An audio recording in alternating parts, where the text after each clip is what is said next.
باپ اور بیٹے اور روح القدس کے نام میں آمین۔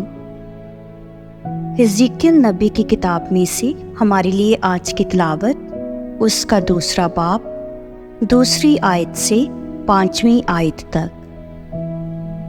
جب اس نے میرے ساتھ بات کی تو روح مجھ میں داخل ہوئی اور اس نے مجھے میرے پاؤں پر کھڑا کر دیا، تو میں نے اس کی سنی جو مجھ سے کلام کرتا تھا۔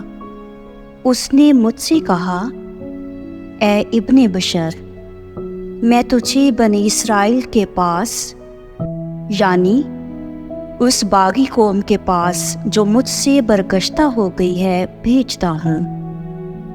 وہ اور ان کے باپ دادا آج کے دن تک میری نافرمانی کرتے آئے ہیں، اور یہ بے حیا اور سخت دل فرزند ہیں، تو میں تجھے ان کے پاس بھیجتا ہوں، اور تو ان سے کہے گا کہ مالک خداوند یوں فرماتا ہے، بس خواہ وہ سنے یا نہ سنے، کیونکہ وہ تو سرکش گھرانہ ہے، وہ کم سے کم جان لیں گے کہ ان کے درمیان ایک نبی برپا ہوا ہے۔ پاک کلام کے پڑھے اور سنے جانے پر خداوند کی برکت ہو۔